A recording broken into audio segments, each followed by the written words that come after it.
everyone, it's Robin, Artist Island Crafts. Welcome to my studio. This is my Whip It Wednesday video where I show you the crafty goodness I've been working on this week. I want to thank everyone for hanging out with me on the live stream and the live sale this week. Thank you to everyone who purchased things. I just love being able to take the things that I make and send them out into the world, which allows me to then make twice as many things to fill up that empty space. On the live stream, we worked on the square version of the lozenge block. I didn't get any further than this. So here's the fall version that I made as a test block just to see how the sizes would look. This is the one where I used just random colors in the corners instead of all one color. Makes it a little bit muddy, but it's going to work fine as a candle mat, or I'll find a purpose for it.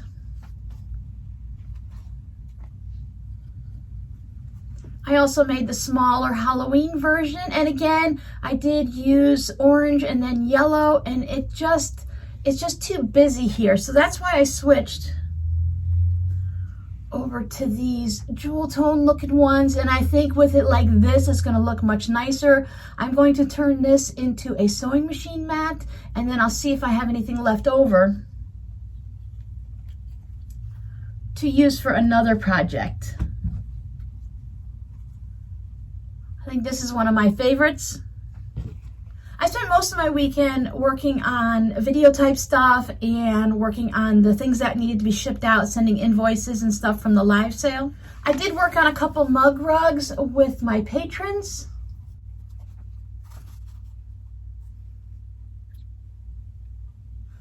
I was following a pattern that looks absolutely nothing like this. Well, similar. It looks similar, but really mine ended up being a bit crazier than theirs were. Although I do like this one little corner of this binding. But my secret for that is I sewed that blue binding on backwards. But since it's a batik, it's really not technically backwards. It just looks a little bit lighter on the back than it does on the front. Now, normally batiks are hard to tell one side from the other, but every now and then you get to see a little bit of a shade difference. These were all scraps, mostly left over from charm squares, so I think it came out pretty good. You can see some of my quilting. I got quite a bit farther on Robbie's sock. This is my test version 1. I'm working on a heel now, so once I get a little bit past the heel, as I mentioned before, he'll be able to come over and try it on. For those of you that have been around for a while, you know I never knit socks this fast. There's always just too much else to do during the evenings, during the daytime, that it takes a long time to knit a pair of socks for me. If I were only knitting these socks, I can knit them in like 2 weeks.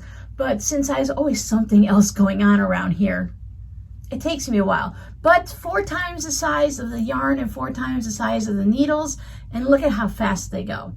And since we don't wear these inside our shoes, we just wear them around the house or with like slides or something like that, I can get away with using the thicker yarn. It'll keep our feet warm in our Florida winter. But with the thicker yarn like this, if you are knitting socks, they can go inside like snow boots or any other kind of boots. I don't know. I've never worn boots. I've had work boots, but I've never worn like winter boots or anything like that. Well, I mean, I have, but I was 13 when I moved to Florida.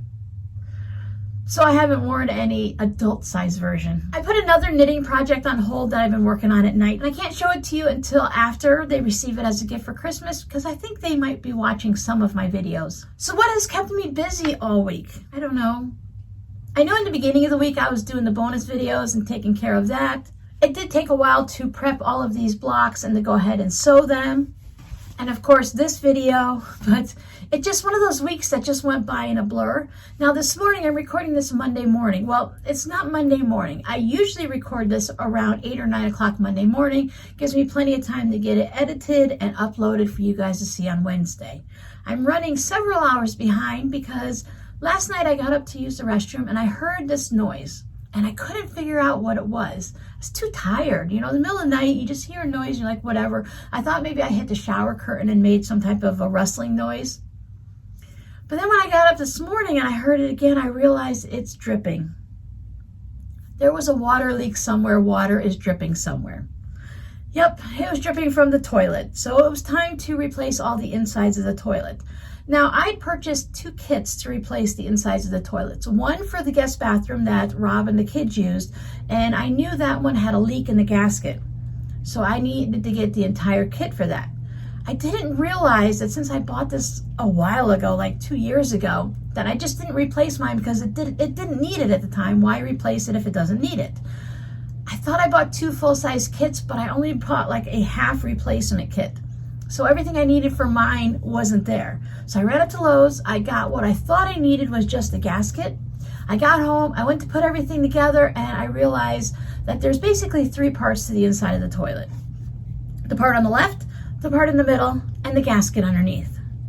And you can replace parts of those without replacing the entire thing. I needed to replace everything, take the tank off, and do all of that. So that meant another trip up to Lowe's. I bought the entire kit, full 100% replacement, so I knew whatever I needed had to be in there.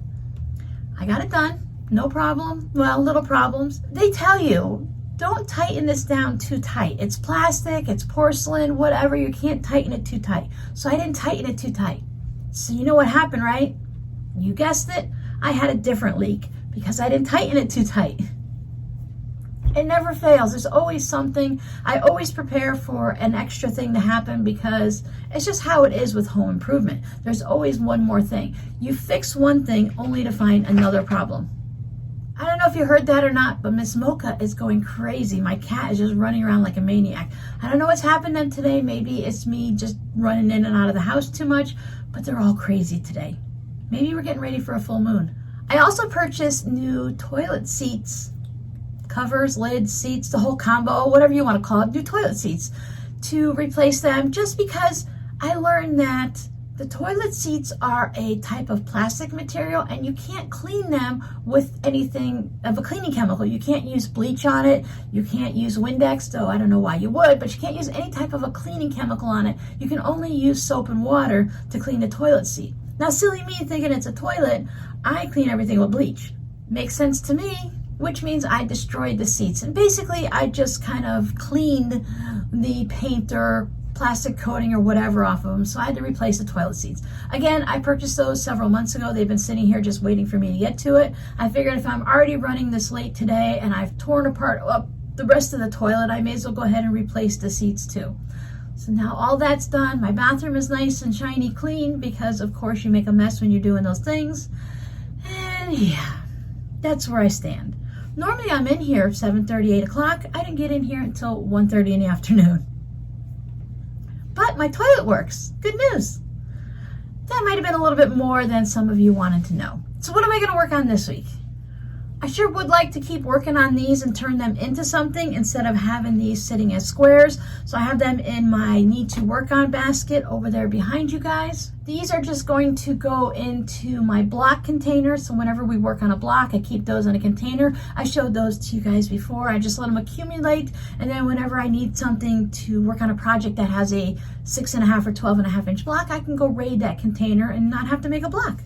These are eventually going to go up onto my mini quilt wall. I've decided that the wall I've shown before over the pressing station and everything with all my mini quilts up there, I'm taking them all down and I'm taking all the ones over here down. I'm going to move my favorites from over there to over here, and I'm going to use that wall to hang up all of my little mini quilts and the fabric postcards that I've received. That way I have a nice, just one whole wall that's relatively easy to get to. I can stand up on a ladder or a step stool and still reach everything there, and I can see it. I thought about putting it in the hallway, but I really want to put my Christmas stocking collection up there because I love Christmas stockings. I have to work on this Friday's video. According to my handy dandy little schedule here, we are going to be making a coin pouch with a card slot on the inside as requested by one of you guys. Tomorrow you have a bonus video popping up, so keep an eye out for that. Your scrappy word for today is water. I had my hands in clean water all day. No worries. Changing out the toilet is not that big of a deal. It's really clean water. As long as you keep your tank relatively clean, it's not a big deal. A huge welcome to all of the new people that have been watching my channel and subscribing. If you don't know what the scrappy word of the day is, it's just a random word that I choose. It usually has something to do with either the project we're working on or something that happened during this week or this video or something. Hence the word water, from working in the bathroom all morning. And when you use that in your comment, I go back today, tomorrow, a couple days later, and I choose one person from this video or 3 people from this video who used the scrappy word of the day, and I put a little comment below, say congratulations, you won one of my fabric postcards. If you'd like one, please email me. My email is down below in the description box. It's the rsislandcrafts@gmail.com, and then I send you one of my fabric postcards. Now, I've been choosing a lot of names lately. I went through and I think I chose probably 8 names in the past week and a half, and I have heard from one person. So either you guys aren't interested in receiving a fabric postcard, or you didn't realize that I left a comment under your comment. If you go up to the little notification bell on your YouTube page and you click it, it'll list all of your notifications, and it'll show you the videos that people like I put up, that people you subscribe to, and it also notifies you if someone left a reply to your comment. YouTube doesn't send emails anymore, so you have to catch it under that little notification bell.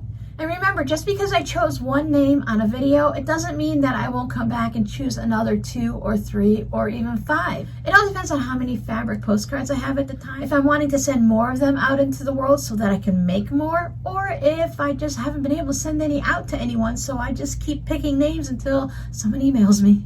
The scrappy word also gives you something to put in your comments. Sometimes when I'm watching a video, I'm like, I don't know what to say. Everyone else has said, oh, I love your quilt, or I love your blueberry cupcakes, or something like that. And I don't really have anything creative to say that day. But if there's a scrappy word of the day, I can always use, I don't drink enough water. I don't like to drink water. Water is my favorite beverage. I love to listen to the water out in the ocean, in the rivers. I love to hear it rain. I love water. There's always something that I can come up with instead of just saying hi, which is fine. I love when people just say hi. That works too. So thank you for hanging out with me. I hope you guys are still enjoying your summer, and I hope you guys aren't sweltering too much.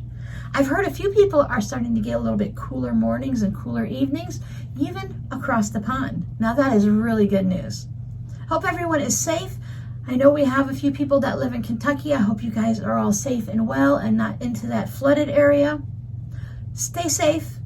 Be happy, and I'll see you guys next time. Bye.